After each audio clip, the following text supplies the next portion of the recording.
Olá, bem-vindos a mais uma aula de sistemática molecular e evolução em plantas.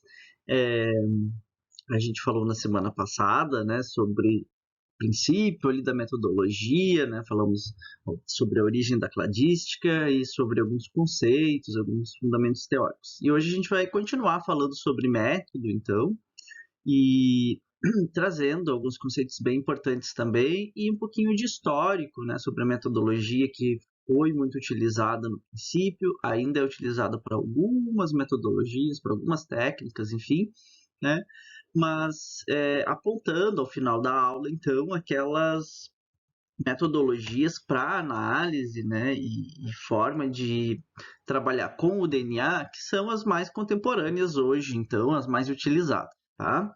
Bom, aí para começar essa aula, eu trago aqui no primeiro slide essas duas imagens, né, de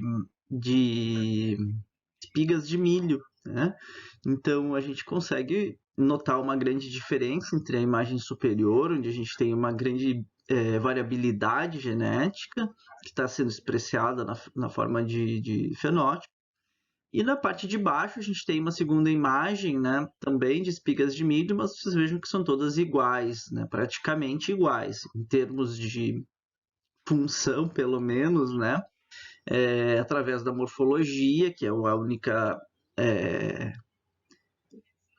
coisa que a gente está analisando aqui, né, essas duas imagens. Então a gente pode falar sobre uma variabilidade, né, que muitas vezes vai acompanhar também, né, a genética, né, da planta, né? Então, a gente pode pensar, né, num outro conceito que se chama polimorfismo. Então, a gente está falando, claro, de morfologia nessas duas imagens, né? E a gente vê que a gente tem um polimorfismo muito maior na imagem superior, pelas cores, pelos tamanhos, enfim, né, dos grãos de milho. E na imagem inferior a gente tem um monomorfismo, né, onde as espigas são muito semelhantes entre si.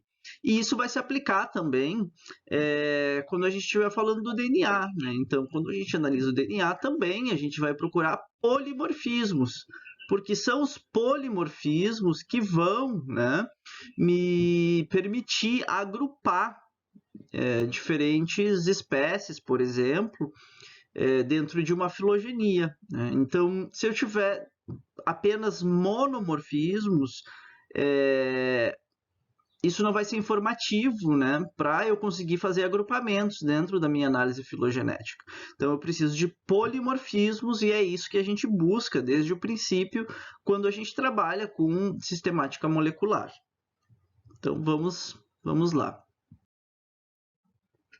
Bom, eu preciso iniciar, então, né, essa aula sobre marcadores moleculares, que é o nosso tema hoje, né?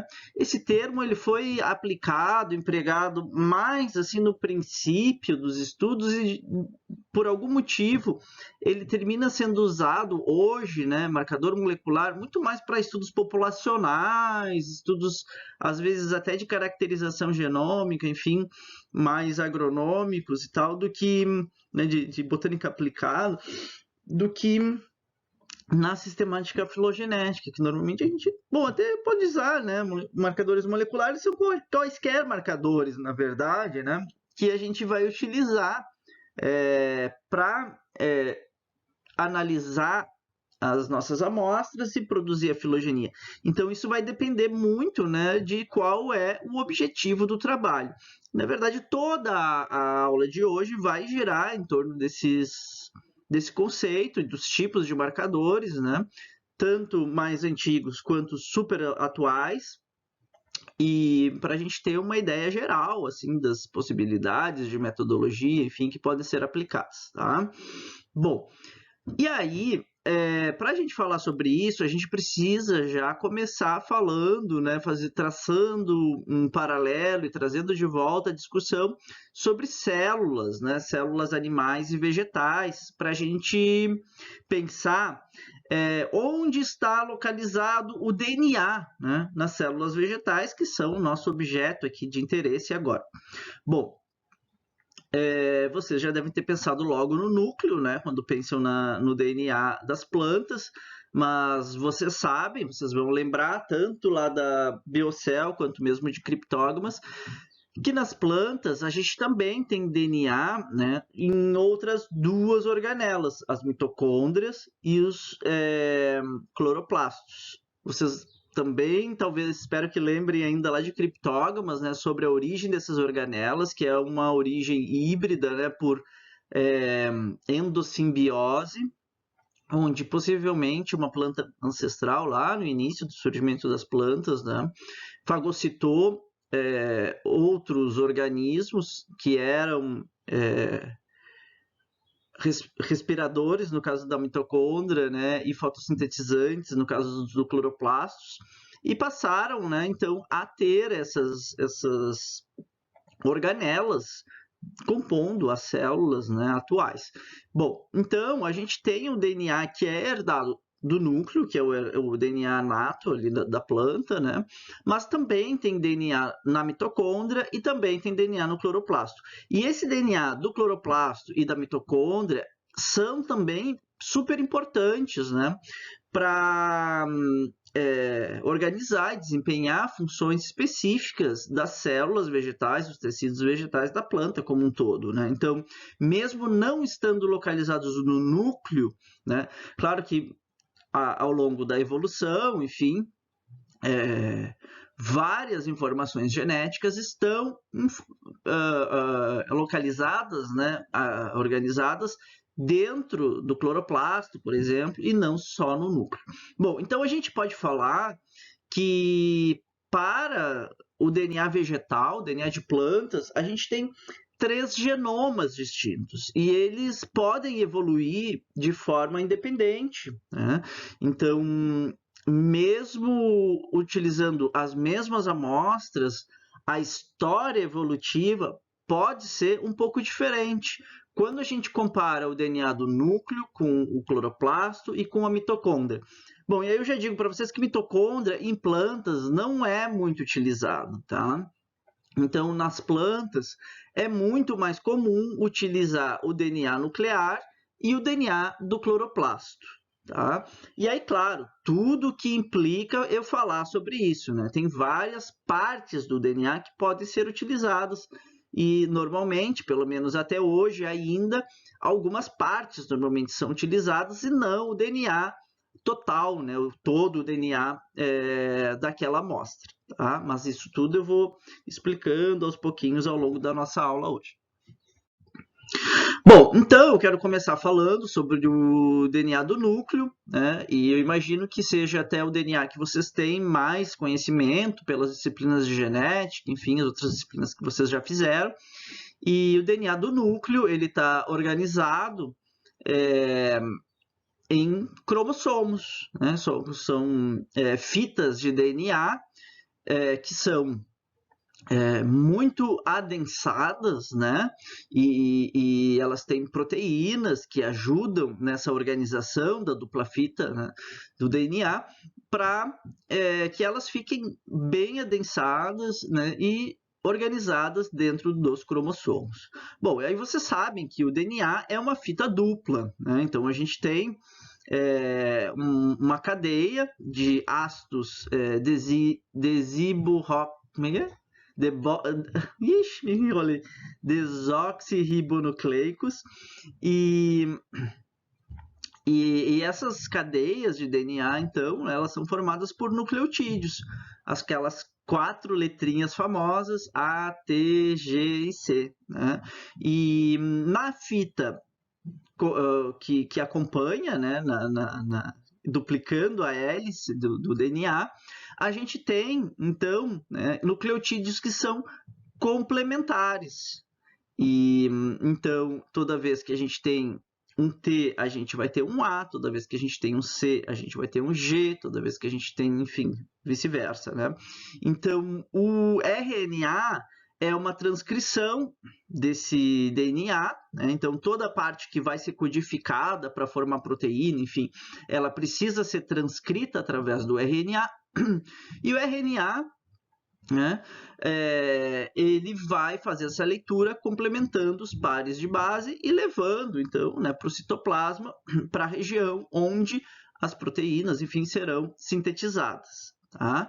Bom, um processo semelhante vai acontecer quando esse DNA está se multiplicando, né? Então a gente tem uma separação da fita do DNA, semelhante ao que ocorre aqui, né? Quando eu falei dos eventos de transcrição de proteínas pelo RNA, né? Então, a partir da desnaturação dessa fita, a gente tem a incorporação de novos nucleotídeos formando novas fitas, mas isso também eu vou detalhar um pouquinho mais logo adiante, tá? Bom, e aí a gente tem, então, né, o DNA do cloroplasto, que ele não está organizado na forma de cromossomo, ele é um DNA circular, tá? Então, aqui é um exemplo genérico, onde a gente tem, né, então, as regiões mapeadas, e aqui tem várias regiões que são super importantes, vitais, né, para as plantas, e aí, claro, pensando, né, em toda a fotossíntese, tudo que representa o que é uma planta, né? Então, o DNA do cloroplasto seria quase o DNA vital para a gente dizer que aquilo ali é uma planta, né? E o DNA mitocondrial, que, claro, também vão ter funções vitais, né, registradas aqui dentro, mas que para plantas é muito menos frequente a gente ver DNA mitocondrial, né, em artigos científicos, enfim, trabalhos de sistemática filogenética. Então, a gente vai focar nossa aula em DNA nuclear e DNA do cloroplasto. Bom, então aqui, né, independente, na verdade, de qual região do DNA, qual genoma a gente esteja trabalhando, eu preciso fazer aqui um lembrete para vocês, eu imagino que vocês já sabem, né, disso. Da composição, da organização dessas fitas, né, dessas cadeias de DNA. Então, a gente tem áreas dentro do DNA que são codificantes. Essas áreas são chamadas de exons, né? Então, essas áreas codificantes é que tem ali toda a sequência necessária para codificar e produzir, por exemplo, uma proteína, uma enzima, né? Através do RNA. Então, o RNA ele vai produzir uma cópia que seria complementar, né, aquele DNA inicial, e através do RNA mensageiro, ele vai até a região de produção, né, só com aquele pedacinho ali, né, do DNA, aquela sequência codificante, que vai dizer exatamente como a proteína tem que ser feita. Tá? E claro, depois esse RNA mensageiro ele pode ter, né, a organização mais complexa das sequências que foram recortadas e mesmo da ordem, enfim, uma organização mais refinada, mais fina, né, de reparos também, para fazer essa leitura depois e produzir as proteínas ou o que for que esteja codificando, tá? Então, o que acontece? No momento que eu tenho, digamos aqui, esse exon azulzinho primeiro, tá? Digamos que ele está codificando para rubisco, por exemplo, que é uma enzima essencial, né? Ela está lá nas rotas bioquímicas e sem o rubisco a gente não consegue completar, né, as funções vitais da planta, ela não vai conseguir sobreviver. Agora, imagina se eu tiver uma mutação e claro, o DNA todo tem um controle, né, de qualidade muito alto. Então, existem vários mecanismos de reparo do DNA para evitar que aconteçam, né, quaisquer possíveis erros. Mas se eu tiver alguma mutação aqui dentro de uma região codificante, e se essa mutação modificar a proteína que está sendo produzida, eu vou ter uma perda muito grande, né, como indivíduo, né, eu posso até não existir, né, dependendo da recombinação que acontecer no DNA, pode ser que, não só a recombinação, né, a leitura, se a gente tiver algum erro, qualquer erro, que causaria uma mutação, a gente tem, normalmente, né, a inviabilidade do indivíduo. Então, normalmente o indivíduo ou ele nem nasce ou ele vai ser, né, bastante prejudicado nas suas funções e ele não vai ter uma competitividade dentro do meio para conseguir sobreviver e passar adiante essa genética que não foi muito eficaz, tá? claro, isso tudo é aleatório, né, gente? Então, se for uma mutação benéfica e muito boa, pode ser que a planta vai ter uma vantagem ainda maior do que os seus ancestrais, tá? Mas o que eu quero dizer, então, é que normalmente o DNA das regiões codificantes, os exons, são, então, regiões do DNA, fragmentos de DNA, que são muito mais conservados. A gente não tem muita variabilidade aqui dentro, tá? Então, essas regiões do DNA, elas, será que vão ser importantes? Será que podem ser usadas? Sim, elas podem, mas elas vão ser usadas para a gente trabalhar com filogenia, né, de grandes grupos. Então, se eu estou analisando gêneros, seções de um gênero, subfamílias ou mesmo famílias, eu vou ter uma maior amostragem de regiões do DNA que sejam, né, mais conservadas. Normalmente isso vai se dar dentro das regiões, né, codificantes. Então, alguns exemplos, né, de regiões codificantes bastante usadas são o RBCL, que codifica para uma subunidade da... me perdi. RBCL é da Rubisco, né? MATK é do cloroplasto e codifica para maturase K, que é uma enzima super importante na maturação, né? Enfim, tem várias regiões, né, que são usadas. E aí, nesse nível, se a gente estiver falando, né, de filogenia de angiospermas, a gente precisa de regiões muito conservadas. Por quê? Se eu pegar uma região que tem uma variabilidade muito alta, e com isso eu já introduzo a próxima parte da fala, né? A gente não vai conseguir. Se eu tiver uma variação tão grande, tão grande, tão grande, que não está me respondendo, não está agrupando, né, alguns clados, algumas espécies, enfim, o que eu estiver analisando, a gente não vai ter informação. Vai ser tão, tão, tão variável que não tem informação, né? E aí, a gente tem uma saída, os introns. Então, os introns são regiões espaçadores do DNA, né?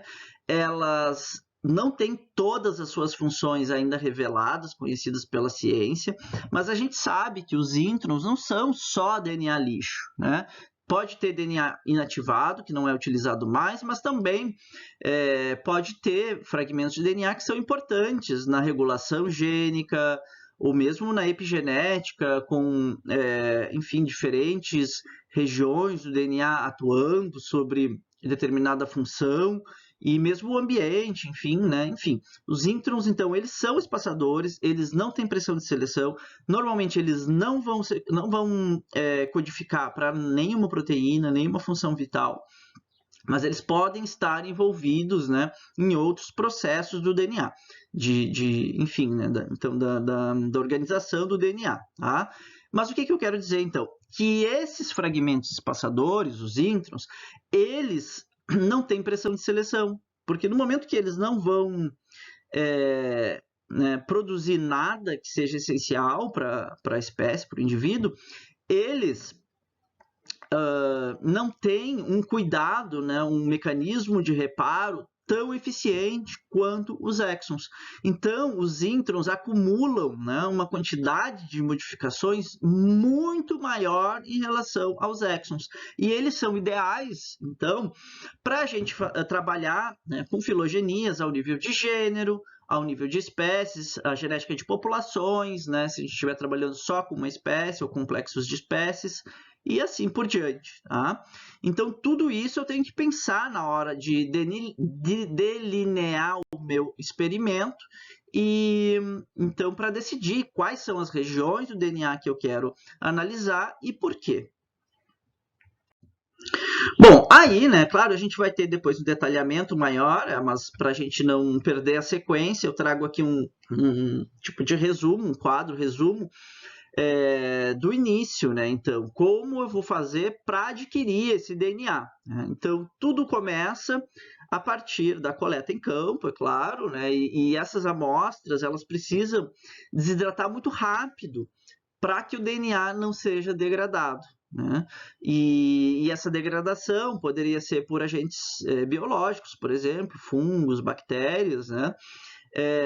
Mas também eu não posso secar esse DNA direto na estufa, porque senão eu posso também desnaturar o DNA pela alta temperatura. Então, o que a gente faz? Normalmente no campo direto, coletou, já tira um pedacinho da folha, uma folha bem saudável, que não esteja doente, né, para não correr o risco de eu estar ali sequenciando o fungo da planta e não a planta em si, por exemplo.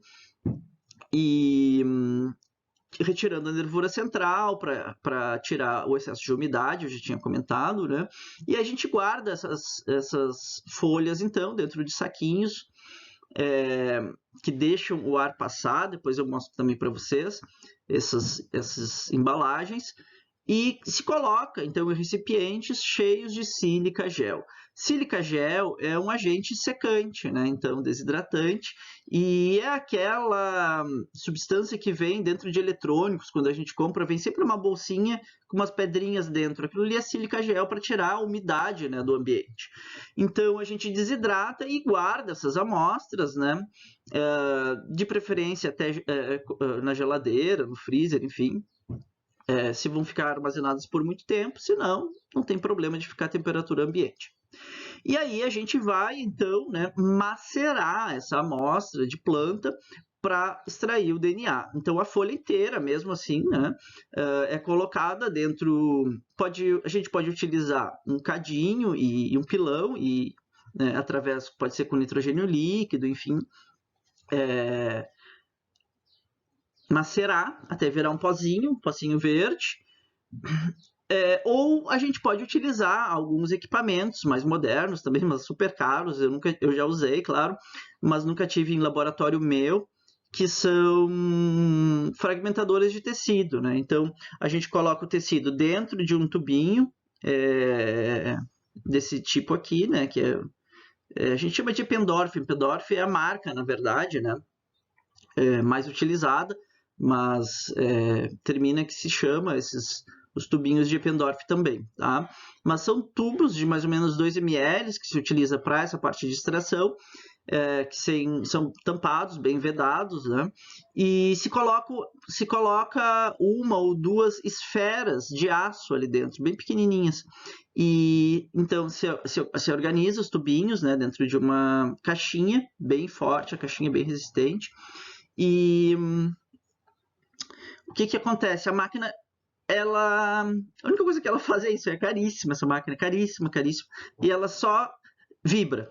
Então, ao vibrar, ela faz com que a esfera, né, também vibre ali dentro, e o tecido é todo digerido, tá? Então, por exemplo, se a gente estiver trabalhando com gramíneas, né, ou outra planta que seja muito fibrosa, a gente tem normalmente mais dificuldade de fazer essa extração com o pilão e nitrogênio líquido somente. Fica sempre umas fibras, mas também não é nenhum problema assim maior. Dá para tirar, né, separar as fibras, enfim, na hora de continuar o procedimento. E aí depois a gente vai utilizar, então, agentes denaturantes, né, a proteinase K, por exemplo, que vai desnaturar o DNA. Depois a gente vai utilizar todos os ingredientes que são necessários para o DNA. Opa, peraí, estou fazendo só extração, calma. Para o DNA ser limpo, né? Eu já estava pensando em outra etapa. Então, através também de enzimas que vão degradar, né, sujeiras, sabão, enfim, né? Sabão também para tirar, né, compostos secundários, enfim, e limpar, deixar só o DNA mesmo, né? E aí, esse DNA depois é o DNA total da planta, tá? Ali a gente vai ter cloroplasto, vai ter núcleo, vai ter mitocôndria, todo o DNA vai estar ali dentro, dissolvido da minha amostra. A gente vai conversar mais detalhadamente sobre isso também. E daí, então, essa amostra pode ficar guardada, claro, no freezer, congelada, né? Mas, teoricamente, para sempre, tá? Então, tem freezers grandes, que são freezers de guardar o material de DNA, que são freezer menos 80 graus. São os freezers que são usados agora para armazenar as vacinas, né, do Covid.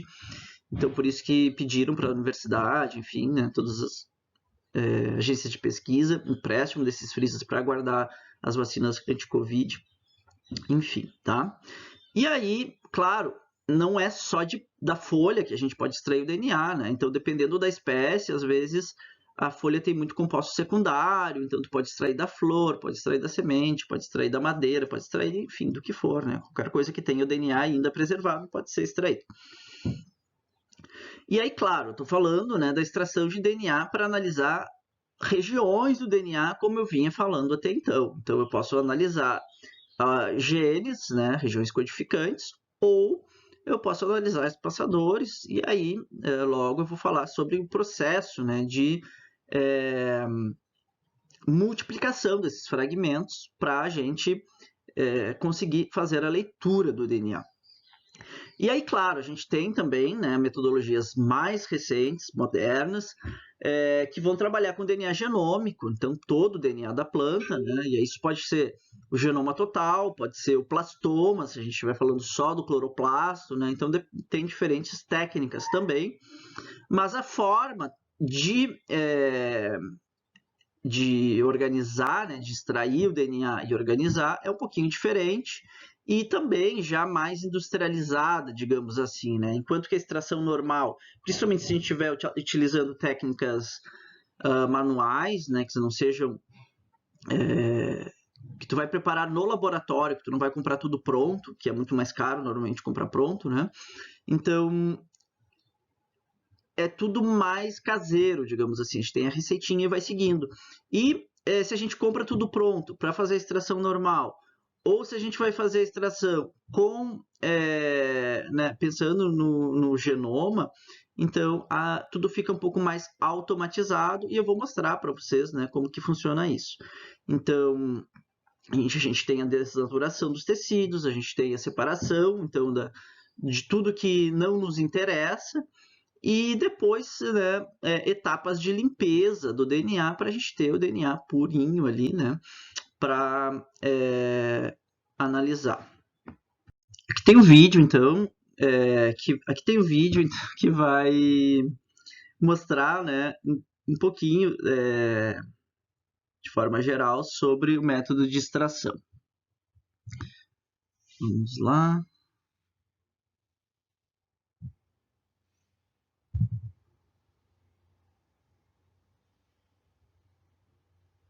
Bom, então as folhas foram coletadas, né, então no campo, elas estão sendo ali cortadas e pesadas para a gente ter uma quantidade razoável, né, nem de mais nem de menos, e a gente então macera e transfere para os tubinhos, né? Então ali ela foi macerada em meio líquido, mas pode ser também seco com nitrogênio líquido, que é o mais comum. Esse material com os reagentes então vai para o banho-maria, né? Esquenta. E quando ele esquenta, ele desnatura, né, vários tecidos, e depois, com o clorofórmio, né, e uma série de álcoois, a gente tem, né, o início da lavagem, então, desse material. Então, depois de misturar bem ali os reagentes, a gente centrifuga a 12.000 rotações por minuto, né, por 10 minutos, e todo o material que é sujeira, né, ela vai ficar no fundo do tubinho, e o material sobrenadante, né, a parte que fica em cima, é onde está o DNA. E aí a gente vai, né, fazer então uma série de lavagens de novo, né, com isopropanol, enfim, para lavar esse DNA. Ele fica da noite para o outro dia, a gente centrifuga, né, de novo a 12.000 RPM, e depois o DNA, nessa etapa, ele fica grudado no fundo do tubo. E aí, então, a gente pode descartar, né, todo esse sobrenadante, todo o líquido, né, e tem que acreditar, na verdade, porque é uma coisa assim que a gente não vê o DNA nessa etapa normalmente, né, e aí, então, a gente lava novamente com etanol, coloca na centrífuga, né, para fazer essa lavagem, e, de novo, né, descarta e deixa os tubinhos agora abertos, né? Eles podem ficar abertos para secar ou em cima da bancada mesmo, dependendo da temperatura, ou eles podem aqui um aquecedor, né? Pode colocar até numa estufa, né, aquecidinha, para secar e ficar ali, né, só o DNA sem o álcool, sem os produtos que a gente usou para limpar.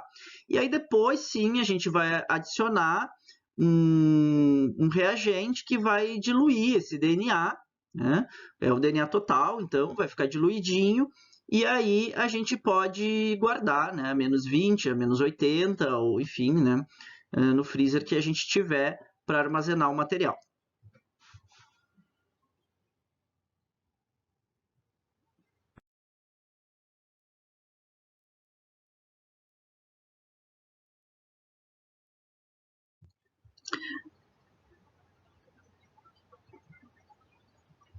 Bom, aqui a gente tem um vídeo novamente.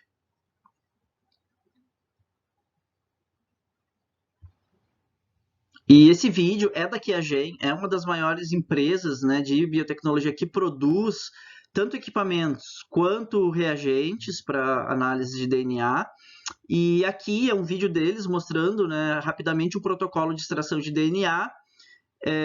Bom, aqui eles têm kits de extração, alguns bem específicos, exclusivos para célula animal, vegetal, sangue, enfim, e outros mais generalistas que extraem tudo, né? E aí tu compra esses kits, eles vêm em umas caixinhas, só que o processo de extração é bem diferente, tá? Ele é muito mais fácil, claro, mais rápido, tu faz em um turno, enquanto que o outro leva 2 dias. Só que muito mais caro também, né? Então a caixinha vem assim, ó, tu nem sabe direito o que tem ali dentro, só vem assim, buffer 1, buffer 2, buffer 3, os tubinhos que tu tem que usar, já também cada formato e cor de tubinho é o tubinho que tu vai usar na ordem correta, né, do protocolo. E aí basta adicionar, né, os reagentes que vem ali dentro da caixinha, na ordem que o protocolo manda, e a amostra do tecido, né, já também homogeneizado, né, em pozinho, como eu fiz lá para outra extração. E aí vai ser né, vai passar também por processos bem semelhantes, tá? É igual, na verdade. Então a gente tem, né, primeiro, desnaturação dos tecidos todos, né, as fibras, enfim. Depois a separação do sobrenadante, né, onde a gente tem o DNA, e depois as lavagens, né, para deixar o nosso DNA mais puro, tá? Então aqui, olha só, o potinho, como ele vem, né, então já tudo certinho, né, organizadinho, aquele reagente foi para minha amostra. A gente nunca vai colocar só um tubinho assim na centrífuga, ela sempre tem que ficar bem equilibrada de todos os lados, tá? E aí, então, né, olha só que legal, eles têm um sistema de tubinho dentro do tubinho, e aí tu não precisa, sabe, tu vai descartando o que tu não precisa mais, e olha só, tem um filtrinho ali, é o máximo isso tudo. Com o poder da centrífuga, ele consegue passar para a parte de baixo, né, do filtrinho, no tubo, e aí fica o DNA só em cima, então tu descarta a parte de baixo que lavou, né? E agora tu coloca um outro buffer, tu pode fazer 2 lavagens nesse processo, depende do DNA se está limpo ou não. E depois, então tu descarta esse, né? E fica com o DNA preso num filtro que tem pequenininho ali, né? Tem um filtro como se fosse os poros pequenininhos assim, que deixam passar o álcool que está sendo usado para lavar, mas que o DNA fica preso. E aí depois, quando tu usar o novo reagente, né, o próximo reagente, aí sim esse DNA desgruda do filtro e vai para o tubinho de armazenamento. Deixa eu ver se faltou alguma coisa. Mas é muito mais abstrato, por um lado, né? Então a gente só vai colocando ali os ingredientes, mas é muito melhor a qualidade do DNA que sai e é muito mais rápido, né? Então, quando a gente está fazendo uma tese de doutorado que tem que fazer milhões de extrações, sequenciamentos, a gente precisa de agilidade também, né? Porque muitas vezes a gente precisa repetir de novo, porque não dá certo, por algum motivo obscuro que a gente demora às vezes para descobrir. E aí, então, a gente precisa ficar testando de novo, né, para conseguir extrair DNA de todas as espécies. Bom, aqui já é comercial da QIAGEN para o equipamento ali que eles estão oferecendo. Aí não nos interessa.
Bom, nesse momento, então, né, quando a gente tem essa possibilidade, né, de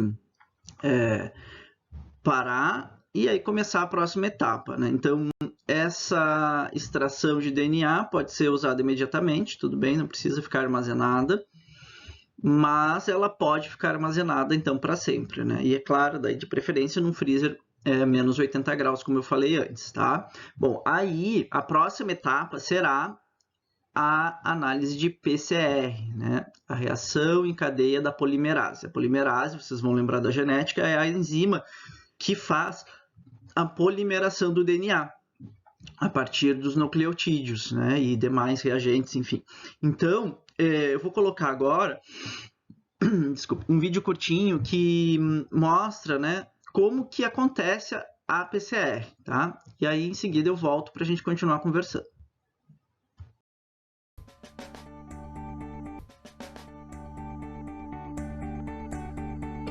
O processo de PCR é realizado a partir do DNA extraído de qualquer material biológico.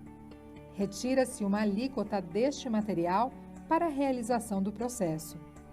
Esta alíquota contém todo o material genético do indivíduo. São, então, introduzidos os primers, os DNTPs e a enzima TAC-DNA polimerase. O material é colocado no termociclador, que eleva inicialmente a temperatura a 95 graus, onde ocorre a desnaturação da dupla hélice do DNA.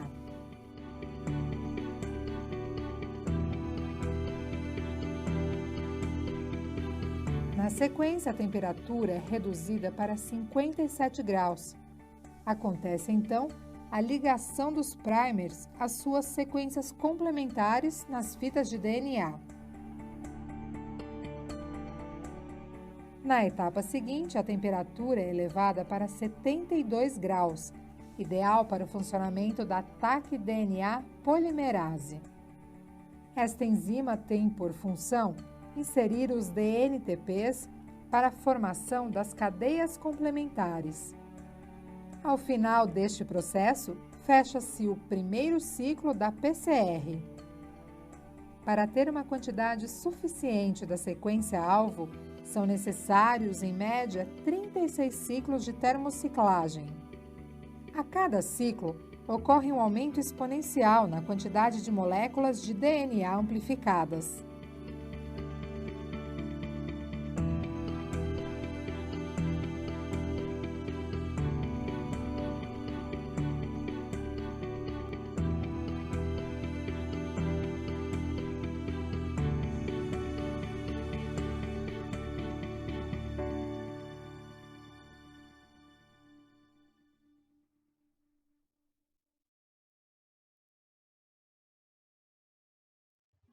E aí, deu para acompanhar mais ou menos, pessoal? A gente vai detalhar tudo isso, tá? Não se preocupem, a gente vai detalhando agora aos pouquinhos cada uma dessas etapas. É o que é o nosso foco agora daqui até o final do semestre, tá? Bom, um monte de termo novo talvez apareceu nesse vídeo para vocês, né? Então, aqui a gente viu como que funciona, né, a PCR, a reação em cadeia da polimerase. Vocês já estudaram isso, eu imagino, também em outras disciplinas. E aí, o que eu quero enfatizar? Para que serve a PCR? Né? Para a gente multiplicar aquela região do DNA que a gente tem interesse. Então, pode ser um gene, pode ser um espaçador, enfim, né? Que eu vou escolher, porque eu sei já que é, a priori, que é informativo para o grupo de plantas que eu estou estudando. E aí, então, eu vou multiplicar só aquele fragmento muitas vezes, né? E aí eu vou ter depois, então, né, a possibilidade de fazer uma leitura adequada dessa sequência de DNA. Bom, como eu sei qual é a região do DNA que eu vou utilizar? Se existem trabalhos já, né, para aquele gênero, família, enfim, tu vai usar uma região, né, que já está sendo testada, que já se mostra boa para resolver aquela relação, dependendo da hierarquia taxonômica e as perguntas que a gente tem, né, dentro do trabalho. Se não existe nada ainda para aquele grupo de plantas, então normalmente se testam, né, vários marcadores que sejam marcadores eficientes para outros grupos de plantas que já estão sendo usados. Tem artigos que mostram marcadores muito variáveis, enfim, né? Tem várias possibilidades de a gente encontrar, né, marcadores bons para o nosso grupo, e o que se faz normalmente é testar vários marcadores.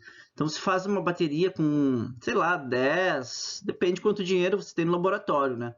10, 20 marcadores, para no final selecionar, né, pelo menos 3, 5, 10, enfim, né, para o trabalho mesmo, para fazer depois o sequenciamento para todas as amostras, de acordo com aquelas regiões que foram melhores, né, na pré-análise. Então, tu seleciona ali meia dúzia de espécies, aí, produz, né, então PCR, se sequencia algumas regiões, testa quais são as mais adequadas para análise, de acordo com esse teste inicial, né, das pouquinhas espécies, e aí depois, então, se faz para tudo, né?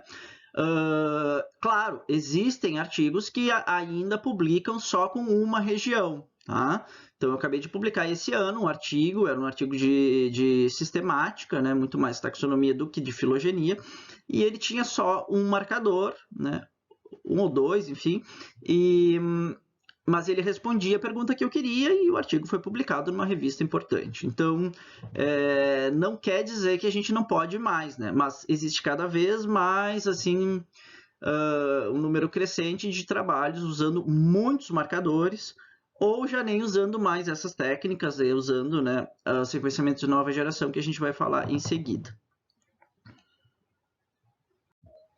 Bom, então, falando antes, né, um pouquinho assim, agora que a gente já tem a extração do DNA, já tem a amplificação, né, através do PCR das regiões que interessam. Eu quero falar um pouquinho para vocês, não vou me aprofundar muito, né, mas sobre tipos de marcadores moleculares, né. Como eu falei, no início, as técnicas eram diferentes daquelas empregadas hoje, isso muda muito rápido, e várias dessas técnicas já não são muito usadas mais, outras são usadas para fins mais de caracterização genética de populações ou para melhoramento genético, tá? E aí, essas técnicas incluem, né, técnicas enzimáticas a partir, né, de caracteres bioquímicos ou mesmo proteicos, né? E as técnicas, né, de clivagem do DNA, que são conhecidas como RFLP, microsatélites, AFLP, RAPD, são todas técnicas muito parecidas, tá? E que elas fazem cortes no DNA, clivagens do DNA, a partir da inclusão de enzimas de restrição. E aí esse DNA fica picotado em pedaços diferentes, de tamanhos diferentes, né?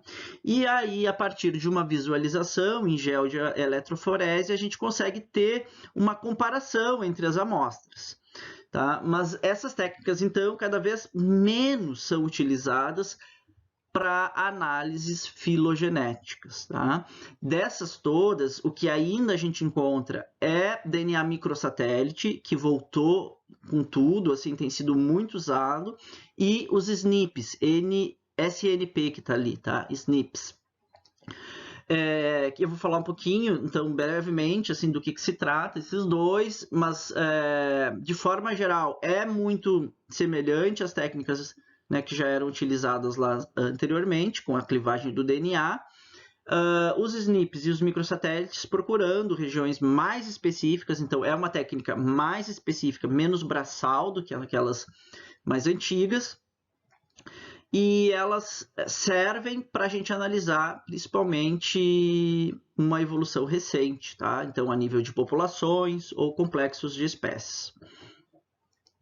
SNPs, por exemplo, é o que se usa quando a gente faz aqueles testes de genealogia, hereditariedade, enfim, né, para ver quais são os teus ancestrais, de que região do mundo eles vieram. Tudo isso é feito, então é genética de populações, população humana, né, e feita com SNPs.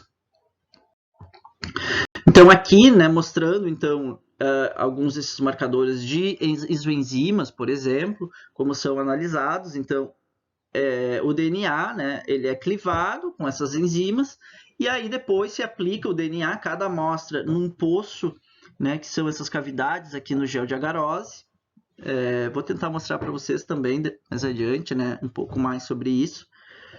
Essa etapa braçal mesmo de laboratório, que fica mais difícil de a gente fazer online, assim, à distância, né?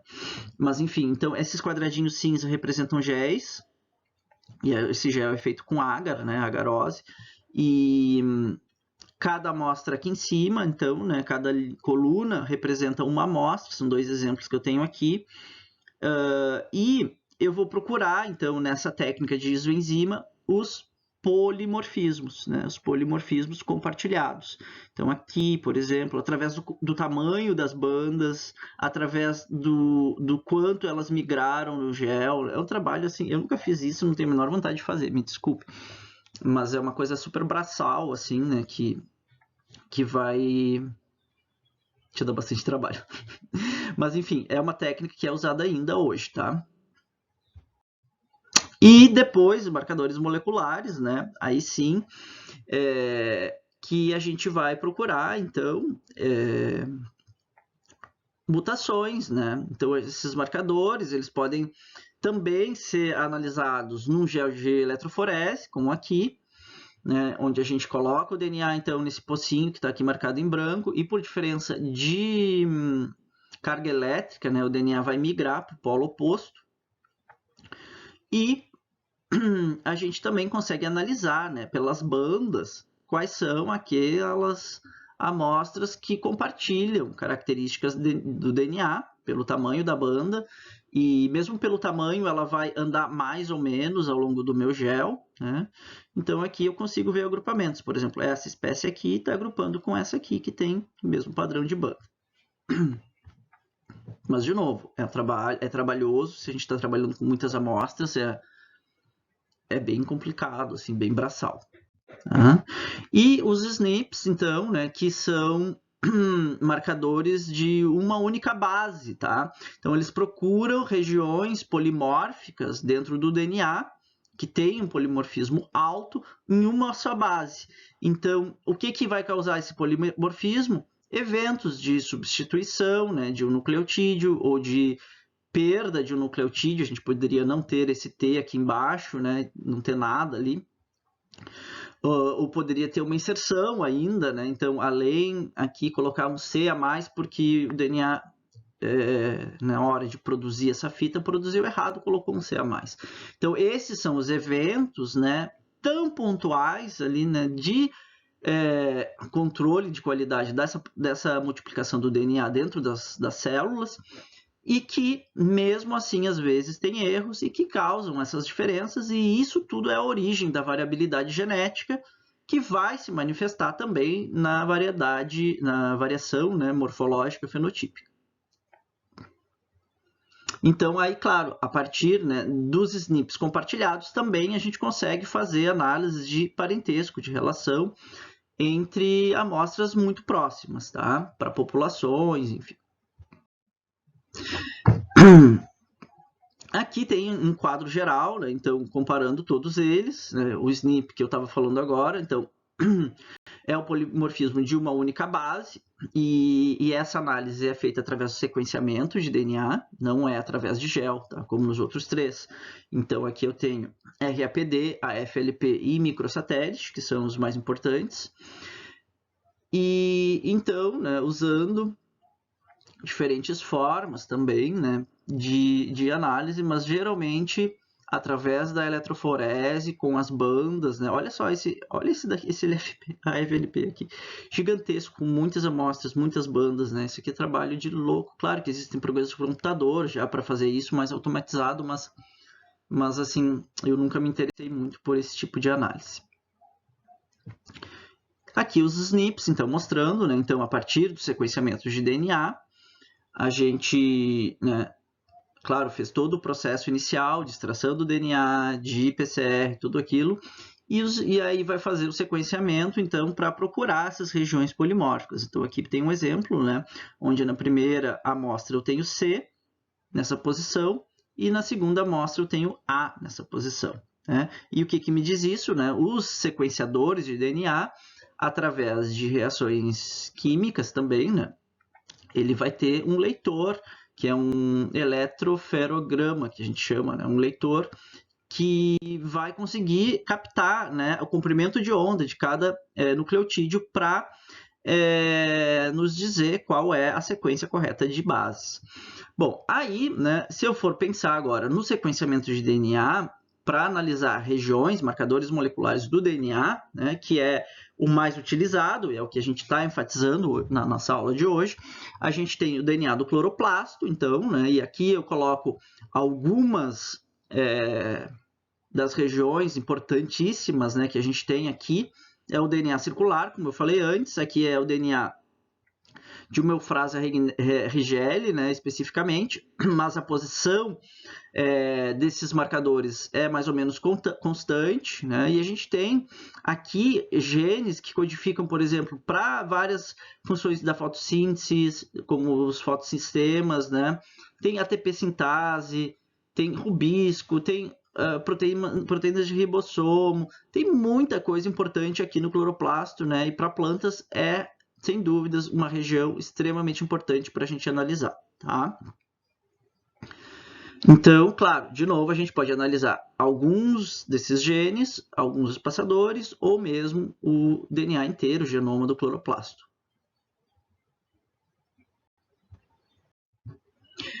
O DNA nuclear, né, também a gente comentou, então o DNA nuclear vai estar organizado dentro dos cromossomos, 23 cromossomos para nós humanos, mas o mesmo número de cromossomos varia de uma espécie para outra, né?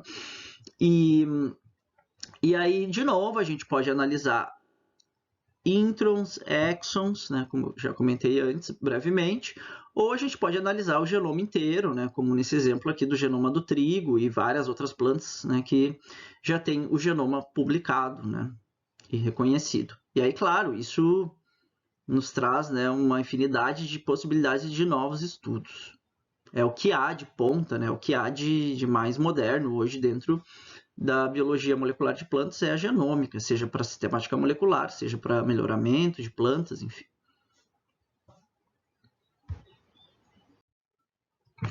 E aí, então, né, a gente fala um pouco agora sobre o sequenciamento em si, né? E aí a gente tem uma diferença grande, né? Se a gente estiver trabalhando com um ou poucos marcadores, né? Se a gente estiver trabalhando com sequenciamento de DNA Sanger, que a gente chama, né? Que a gente vai, então, sequenciar ou um gene ou um espaçador de cada vez, né? E tem as técnicas contemporâneas modernas do que a gente chama de Next Generation Sequencing, ou sequenciamento de nova geração, que são técnicas que montam bibliotecas de DNA e fazem o sequenciamento do DNA, né, como um todo, gerando milhares de sequências de DNA, né, que vão te trazer milhões de informações, né, genéticas sobre as suas plantas e vai produzir, então, né, uma análise muito mais robusta. Tá? Claro que é mais caro se a gente for pensar no custo para produzir sequência de uma amostra, mas se a gente for pensar no custo para produzir sequência de um gene, né, uma região, um marcador no sequenciamento Sanger, e o custo para produzir o genoma inteiro, que tu vai ter ali, vai faltar tempo para analisar tanto dado, né? Aí sim o Next Generation Sequence termina tendo um custo muito mais baixo, né? Se a gente for comparar, pensar então na quantidade de informação que ele gera. Bom, aqui tem uma animação, então, sobre o processo, né, de amplificação do DNA. É uma dupla fita, 5 linha, 3 linha é o sentido da leitura que a gente vai fazer do DNA, mas claro que a gente tem, né, a complementar, que é 3 linhas, 5 linha. Então, a primeira coisa que a gente faz é esquentar, né, no banho-maria para desnaturar o DNA e abrir essa fita, né, em 2 fitas simples, tá? E aí, então, a gente vai ter a nossa amostra ali, né, que foi extraída, e a gente vai colocar um primer, que é um iniciador, tá? Esse iniciador vai conhecer o lugar exato, né, do DNA, onde ele tem que se ligar. A gente vai colocar DNA polimerase, que é quem faz, né, a construção do DNA, os DNTPs, que são os nucleotídeos, e um terminador de DNTP, né, para cada um desses, que vai determinar o momento que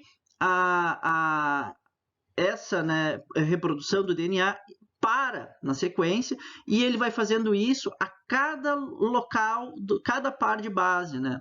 Então, os pares de base, eles vão sendo organizados, né, e ligados pela DNA polimerase até que encontre, né, aquele terminador que vai nos dizer qual é o nucleotídeo naquela posição, tá?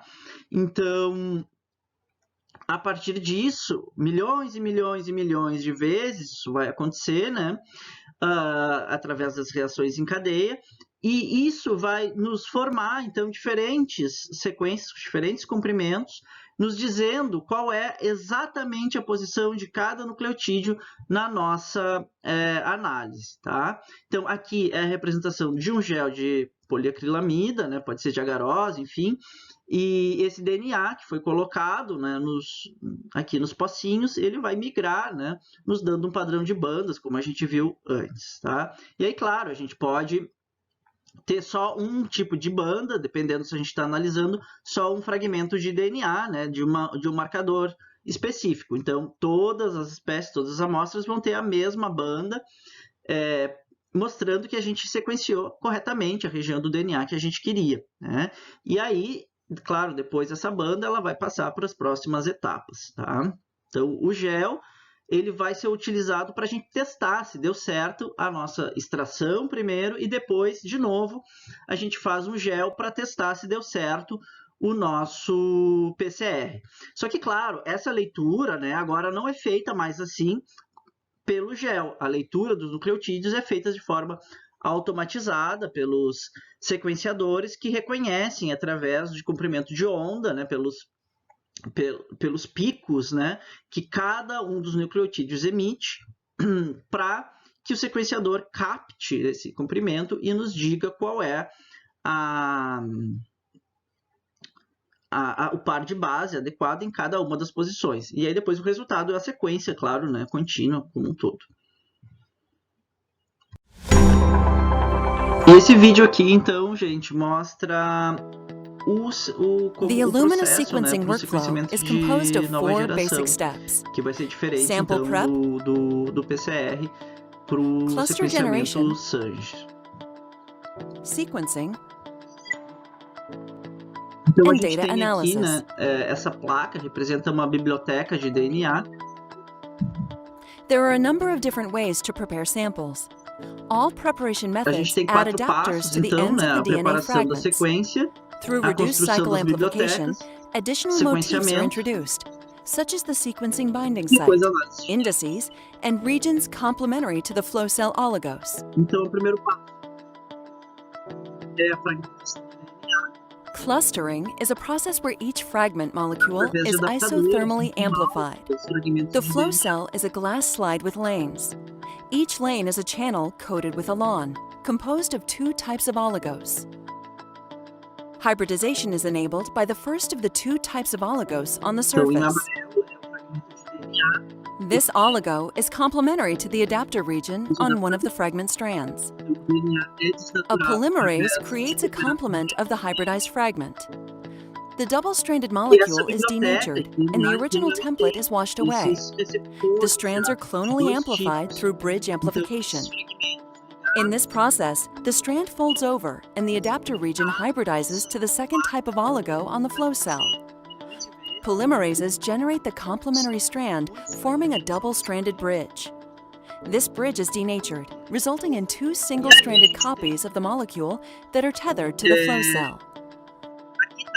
The process is then repeated over and over and occurs simultaneously for millions of clusters, resulting in clonal amplification of all the fragments. After bridge amplification, the reverse strands are cleaved and washed off, leaving only the forward strands. The 3' ends are blocked to prevent unwanted priming. E a gente lava, né, vai tirando sempre Sequencing begins with the extension of the first sequencing primer to anteriores. produce the first read. With Depois, each então, cycle, de fluorescently cá, tagged a gente tem nucleotides uma compete for outra addition to the fase de growing chain. replicação que forma ponte, né? Only one is Onde a gente incorporated tem, então, based on the sequence of the um template. tipo de hibridização, After the né, desses addition of each fragmentos nucleotide, the clusters are com excited by a base, light né, source, nos and a characteristic diferentes fluorescent signal is emitted. grupos aqui que a gente tem. This Então, veja aqui, proprietary azul de um lado, process vermelho is do outro. called sequencing by synthesis. The number of Então, esses cycles determines nucleotídeos the vão length sendo of the read. adicionados, né, The formando emission essas wavelength, pontes. along with the signal intensity, determines the base call. For a given cluster, all E aí, identical então, strands are read a gente simultaneously. tem de novo, né, a Hundreds ligação of em millions of outros clusters are sequenced in a sítios massively dentro da parallel nossa placa. process. This image Isso vai represents a acontecer small várias fraction vezes of the durante flow cell. vários ciclos, né, com muitos After fragmentos the de DNA completion ao of the mesmo first tempo. read, the read product is washed away. In this step, the index 1 read primer is introduced E aí, and claro, isso tudo hybridized vai to the acontecer ao template. mesmo tempo, The né? read is generated, similar to the first read. Pro DNA After inteiro, completion of the index praticamente, read, né? Então, the read product is washed off and the 3' ends of the template are deprotected. The template now folds over and binds the second oligo on the flow cell. Index 2 is read in the same manner as index 1. Polymerases extend the second flow cell oligo, forming a então a gente tem um double-stranded primer bridge. semelhante, This né, ao double-stranded DNA PCR is then normal, linearized, and the 3' e esse ends are primer vai blocked. sendo The original forward adicionado, strand is quer cleaved dizer, o off and primer, washed né, away, indica leaving o only the início da reverse strand. sequência nova, e os Read 2 nucleotídeos begins with vão the sendo introduction of the adicionados de Read 2 acordo com sequencing os primer. nucleotídeos, né, As with Read correspondentes, 1, então, the sequencing nessa steps are fita repeated original. until the desired read length is achieved. Toda vez The Read que 2 product is ele then washed adiciona away. o nucleotídeo, ele emite uma This luz também, entire de process comprimento generates de onda millions of diferente, reads, que vão nos representing dar all cores the fragments. diferentes, Sequences né, from pooled gerando sample no libraries are separated sequenciador based on the unique a indices sequência introduced during the final sample ali, né, de preparation. cada uma das For regiões. each Só que ele sample, está fazendo reads with isso ao mesmo similar tempo stretches of para base todo calls o are locally DNA, todo clustered. o cloroplasto, Forward todo and o reverse núcleo. reads are paired, creating E contiguous isso ele vai sequences. gerar milhões e These milhões e milhões contiguous de sequences leituras ao are mesmo aligned back tempo to the reference que genome vão, for variant então, né, identification. produzir The paired toda end a information is sequência used de to resolve todo o ambiguous DNA da alignments. nossa amostra. E depois, Genomic data claro, a can be gente vai securely montando, como está transferred, aparecendo aqui, stored, né, montando analyzed, através de and shared in programas de Base Space Sequence bioinformática Hub. os alinhamentos para a gente ter Discover the depois a possibilities of next possibilidade, né, de generation ler sequencing. esses fragmentos, né, de acordo com as regiões do DNA correspondentes e também né, os genes, passadores, enfim, o genoma todo da planta. Tá?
Bom, e aí então, né, são construídos esses grandes arquivos pesadíssimos, a gente não consegue nem rodar no computador comum, tem que ter supercomputadores e principalmente a gente não consegue armazenar nos nossos computadores no laboratório de casa nenhum, por mais novinho que seja, porque é uma quantidade muito grande de dados, né? A gente tem que ter provedores específicos para armazenar essas informações, tá?